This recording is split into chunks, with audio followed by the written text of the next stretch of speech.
my god, man. Bloody hot here right now. It's 30 degrees. So hot. And I have to sit here. Excuse me. And I have to sit here and review Monday Night Raw. Because it's my job to do that. Oh my god, man. What a terrible, terrible, terrible episode of Monday Night Raw. What a terrible episode. This show is bad. You're not going to believe what you are not going to believe what I'm about to say. But my god, man. Nia Jax was literally the best thing about this show. No kidding. No kidding. I literally mean that. This show was so bad that I enjoyed Nia Jax smashing Lana through a table more than anything else on this show. This show sucked. Absolutely sucked. Secondly, I had to go back to university. Just for, maybe an hour, just for a few hours. Had to re-enroll for the course next year. And I thought it was going to go on for a while. So I was like, well, I'm probably going to miss, maybe bits and pieces of Raw here and there. But I got through it a lot quicker than normal. So I was able to make it home in time to watch Raw. And oh my god, I actually wished I was still at university, to be fair. There are times where I don't want to be at university. There are times where I feel like being at home watching wrestling is more important than uni. But today I really felt like, man, I wish I was still there. Because anything would have been better than this piece of crap. Seriously. This show was bad. I'm not going to try and raise my voice too much because this is just... It's way too hot for me to raise my voice. You can just tell. Just by the way I'm talking alone, this show is bad. So the show began with Miz TV. Hey, what happened to... Hey, I thought WWE was promoting Moment of Bliss with Drew McIntyre. What happened to that? They were flogging it all week when SmackDown was on last week. Or tune into Raw when Alexa Bliss has a special guest, Drew McIntyre, on Moment of Bliss. Nowhere to be seen. Instead of getting Moment of Piss, we get Piss TV. The Piss and John Pewison. That was actually kind of funny. So we get that instead. Randy Orton comes out. He's all angry that he's all angry because he has every right to be. The Miz had the Money in the Bank briefcase, and he was told that he was going to be teaming up with the Piss and John Pewison later on, and in the main event on Raw, and he didn't want the Miz to cash in, and the Miz promised he would not cash in. This led to the New Day coming out, and Drew McIntyre later following, with Randy dropping Drew with an RKO. Who cares? Then we had a triple threat Survivor Series qualifier, a second chance. You know what's funny? Elias, Matt Riddle, and Jeff Hardy all get their second chances. But Billy Kay does not. Favoritism much? I think so. Billy Kay better get a second chance to qualify, otherwise I'll be a very, very angry man. And besides, isn't next week the go home show? SmackDown's only got like 3 people for the women's team. I don't get it.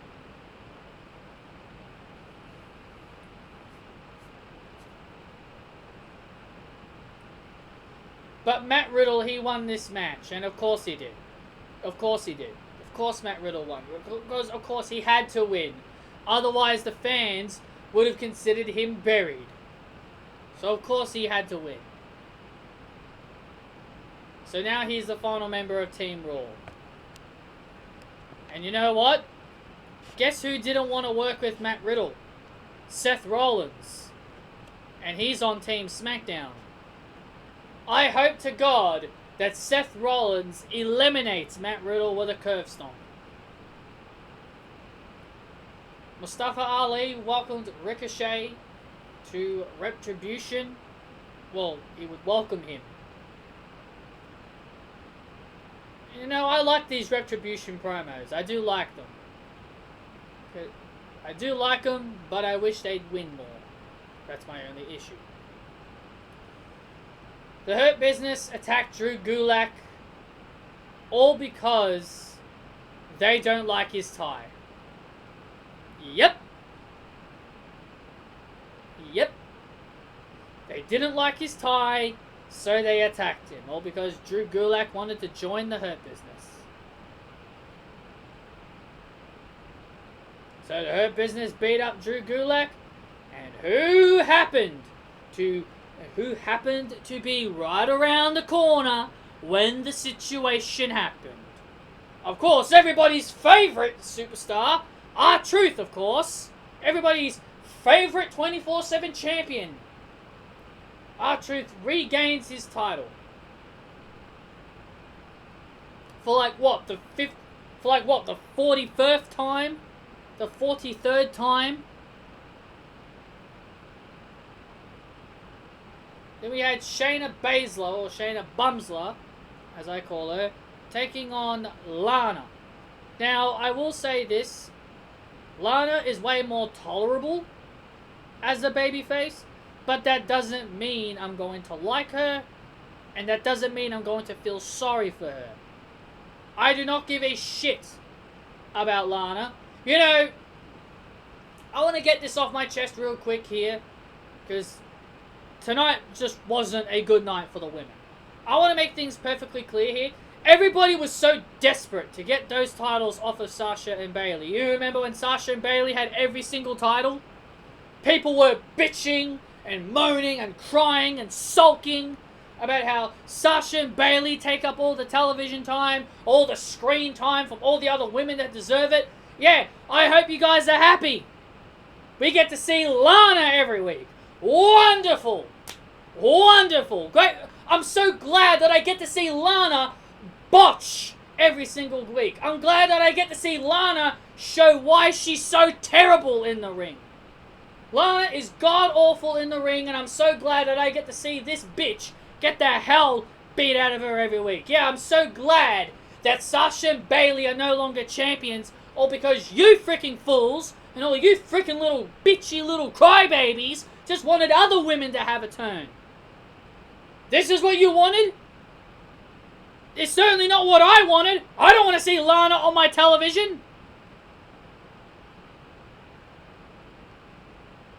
Who do you think won? Did you think Lana beat Shayna Baszler? No, of course she didn't. Shayna Baszler won. Even though I thought it'd be funny if Lana did, but I knew it wouldn't. Lana is the worst. Lana is the worst. Lana is the worst. Lana is the worst. Get her off get her off my TV. I never want to see Lana ever again. I want to see Peyton Royce every single week. Because Peyton Royce deserves television time more than Lana. So Nia was going to put Lana through the table, but Mandy and Dana were at ringside. They prevented it from happening. Whatever. Sheamus was furious about Matt Riddle being on the team, so AJ Styles thinks it's a great idea to do a meeting. A little team meeting. So then everybody can get on the same page. Everybody can be friends. But no, it doesn't turn out that way. And Matt Riddle just gives everybody nicknames, which is completely stupid. Please, never have Matt Riddle talk again. This guy is absolutely awful on the microphone. Absolutely awful. Then AJ Styles conjures up a great idea to have Keith Lee and Matt Riddle team up to face off against Braun Strowman and Sheamus while AJ Styles was the referee. And everybody in the match clobbered AJ Styles. They all clobbered AJ Styles. The big boy, Big Jordan, I think that's his name, was about to duke it out. But that didn't happen. Keith Lee and Matt Riddle won. Matt Riddle won 2 matches in one night. Kill me. Kill me. Give me a break. We have Alexa Bliss and Nikki Cross in a backstage segment. Alexa Bliss chooses The Fiend over Nikki. Why are you surprised, Nikki? Why are you surprised that Alexa Bliss picked The Fiend over you? I don't even care about this. And no, I know I'm not saying that because it's Alexa. I just literally do not care. We had Bobby Trashley. They announced that the New Day will face off against the Hurt Business next week for the Raw Tag Team titles. Great! Great! That's exactly what I want to see on my television. I want to see Hurt Business win more championships. That's exactly what Monday Night Raw needs. Hurt Business equals ratings, ladies and gentlemen. No, they do not! The Hurt Business are the most stupidest stable I have ever seen. I am so goddamn sick of this stable. I'm so goddamn sick of them. Seriously, it is absolutely preposterous how WWE thinks this stable deserves championships. Bobby Trashley is trash. Shelton Benjamin used to be good. And Cedric Alexander, I just literally do not care. He is still good, but do I care? No. Because I don't care about the Hurt Business. The Hurt Business are lame. We are gonna get the Hurt Business versus the Street Profits at Survivor Series. You've got to be joking me. I would rather see the New Day and the Street Profits than the Lame Business or the Bum Business. Give me a break. So then we had Trashley take on Titus O'Neil in a squash match.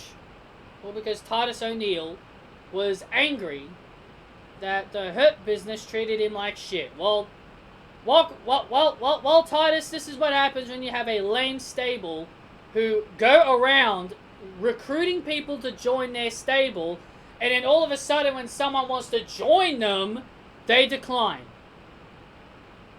Do you know that was the whole point of the Hurt Business before?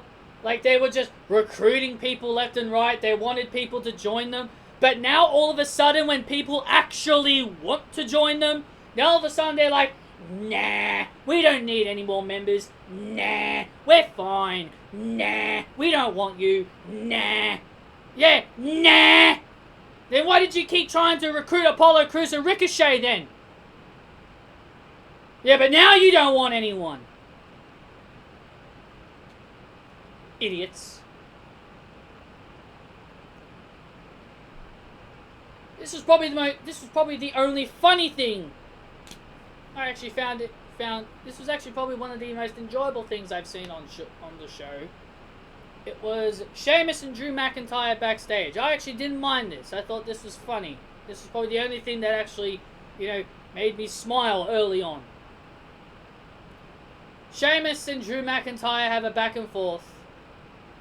Drew does the New Day Rocks clap to try and cheer up Sheamus, but it only infuriates him. And then they talk about their past as a tag team, and Sheamus, you know, brings up the idea of wanting to team with Drew McIntyre again. Like, he wants to reunite with Drew McIntyre and become a tag team again. How they used to Claymore and bro kick people back in the UK and Ireland. You know, me personally, I would not mind that at all. I would actually really be down to a Drew McIntyre Sheamus tag team. It's definitely much needed for the tag team division. I think Sheamus and Drew would make a formidable team. They would make great tag team champions. I think that's what you can do with Drew McIntyre as like a kind of like as a side thing for him to do before he eventually wins back the WWE Championship. Although he might win it back next week. But I think it's a good side thing for him to do. But knowing WWE, they'll probably have Sheamus, you know, cost Drew McIntyre the WWE Championship eventually. I hope not. I actually like the idea of Sheamus turning babyface. Because Sheamus is actually a pretty good babyface. Back in his early day, when he had "It's a shameful thing, lost her head, a careless man could wind up dead." When he had that theme song back in the day, he was a good babyface. He was the world champion. He actually portrayed a pretty good babyface back then. I wouldn't mind seeing Sheamus be a babyface again. Excuse me. And then we had Asuka face off against Nia Jax, which, by the way, Byron Saxton at the start of this show, when he talked about this match, Nia Jax versus Asuka, I don't know what or why, but Byron Saxton, no joke, this is not a joke, he said this at the start of the show when he promoted this match. He called Asuka versus Nia Jax, and I quote, a WrestleMania main event match.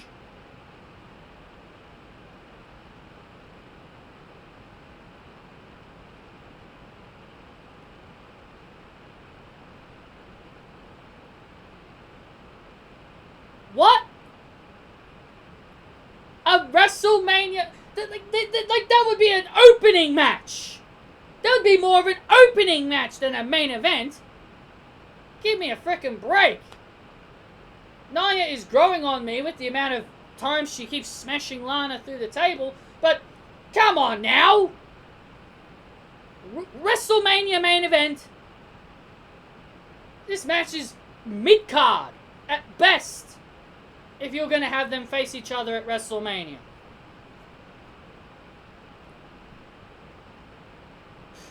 Silly, I swear. But Asuka won by disqualification because Shayna Baszler got involved. And then Nia and Shayna planted Lana through the table because Lana happened to be at ringside. Yay! More Lana getting punished through tables. Yay! Thank you, Nia. Continue smashing that jobber through tables until she decides to quit and go off TV forever.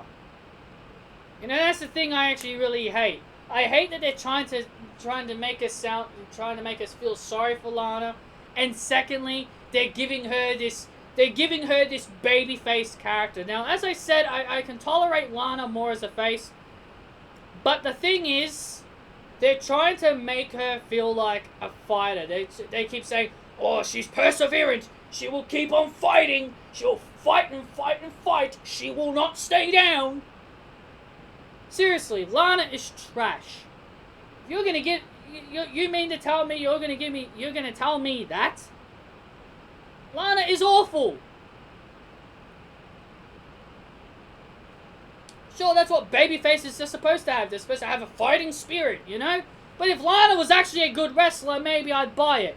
But because she's possibly one of the worst wrestlers on the face of this planet, I can't buy into that whole, "Oh, she's got a fighting spirit." No, she doesn't. Nia Jax told her to quit. And yes, I actually agree with Nia. I wish Lana did quit, since she could go to AEW and be the best woman. She can be the best woman, since Miro calls himself the best man. Since Miro calls himself the best man, Lana can call herself the best woman. Seriously.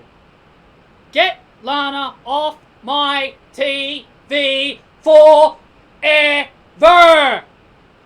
She sucks! Put her on main event! And then we had more 24/7 nonsense. We had a 7-way. The first ever 7-way match. R-Truth defending his title against Tucker. Against Eric of the Viking Raiders. The Lucha Bum Party. Drew Gulak. And Akira Tozawa. Ooh, so exciting! As I was sitting on my couch, and I said this to myself, I said, what's the bet? All the guys in this match win the title, but in the end it goes back to R-Truth. Akira Tozawa won the championship. Then it was Eric. Then it was Drew Gulak. Then it was Tucker. Then it went back to Drew Gulak. And then it went back to Tucker. And then it went to Gran Metalik. And then it went to Lince Dorado. And then what happened? Went right back to R-Truth. Are you serious? And then in the end, R-Truth runs away. He wins the title, then he runs away. And then all the other guys in the ring start chasing him. Are you serious? I freaking called that just by me sitting on my couch. Sitting on my couch before this match even started. I made that guess. I said, what's the bet? All of them win and then R-Truth gets it in the end. Of course! Of course R-Truth needs to end the night as the 24/7 champion. Because this piece of shit title is worthless. I hate this title. I used to enjoy it. But I don't enjoy it anymore. R-Truth's not funny anymore. He's not entertaining anymore. If you people still find R-Truth entertaining, you're a complete moron. R-Truth isn't funny anymore. He's not entertaining anymore. He used to be funny with Carmella, but he hasn't been funny ever since. Seriously, this title is meaningless and it is worthless. People make fun. People like to make jokes about how Charlotte keeps winning women's championships just so that she can be at 16 just like her father. Then what's the whole point of R-Truth winning 44 24/7 title reigns? What's the point in R-Truth winning bloody the 24/7 title 44 godforsaken times? He's not Crash Holly. He's not Hardcore Holly. He's not Raven. The Hardcore title back in the Attitude Era was more entertaining than this crap. At least the Hardcore title was actually fun. This isn't fun. If you made the title very similar to the Hardcore title, then maybe I would enjoy it. Oh wait, it is. But at least the same, the same people did win the Hardcore title. But you know what's funny? The Hardcore title was actually more entertaining than that. They actually had entertaining matches. They actually had good wrestlers. They had good wrestlers down there. They put decent and solid wrestlers in that division. Hell, they even had Undertaker win the title at some point. They had Big Show and Kane win the title at some point. They had big names win the Hardcore Championship. How many big names have won the 24/7 title? Other than Kane and maybe Kelly Kelly? Other than that, not really a lot of big names. Yes, I considered Kelly Kelly a big name. Shoot me. I don't care. But all I'm saying is that this title is meaningless. The 24/7 title is nothing more than a prop for R-Truth. That's all it is. R-Truth's not funny. He's not entertaining. He is just absolutely ridiculous. he's ridiculous. I'm sick of that title. It's ridiculous. There's no meaning for him to have that title 44 times.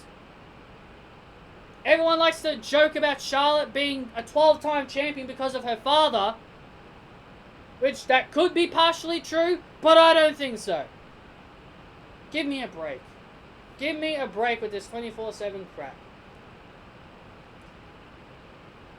And ladies and gentlemen, I present to you the only best match on this edition of Monday Night Raw. The only best match on this show.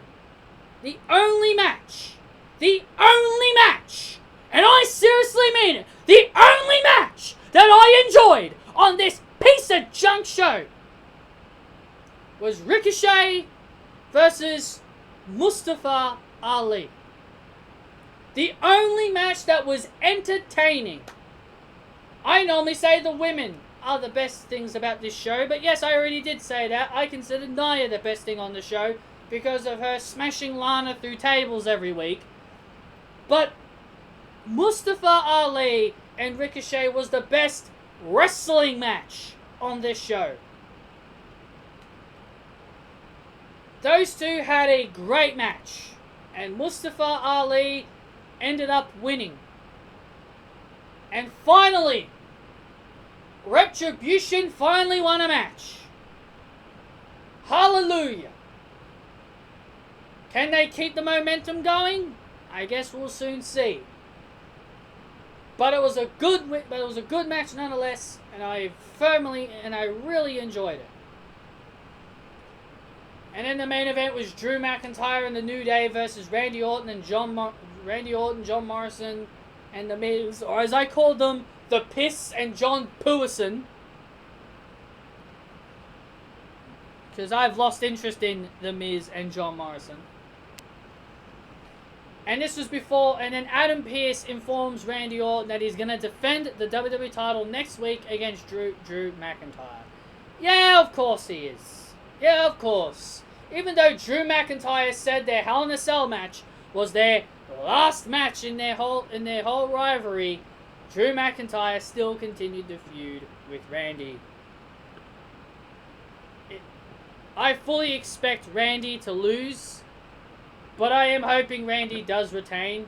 Randy will probably do like a bullshit count-out or something. It'll probably be like a bullshit count-out or disqualification just to make Drew angry, just to prolong this feud even more. They'll probably do something like that. Or hell, you know how I said that I want to see Sheamus and Drew McIntyre as a tag team? What's the bet WWE has Sheamus cost Drew McIntyre the WWE Championship? If I were WWE, I wouldn't do that. I'd have Sheamus and Drew McIntyre as a tag team, because I think them two as a tag team would be great. Drew McIntyre and the New Day won. Randy never tagged in at all. Randy just ended up walking out because he didn't give a shit. Randy's expression throughout this entire match was basically how I felt about this entire show. So Drew McIntyre would pin John Morrison or The Miz, whoever it was, I don't care. But Drew McIntyre got the win for the team. And that's pretty much Monday Night Raw. Yep, that's pretty much everything. And, yep, what a shitty show this was. This show was awful. I hope you guys enjoyed my rambling on this pathetic edition of Monday Night Raw. Hope you all enjoyed it. Hit that thumbs up. Comment your opinions down below. Like, subscribe, and I will see you all next time.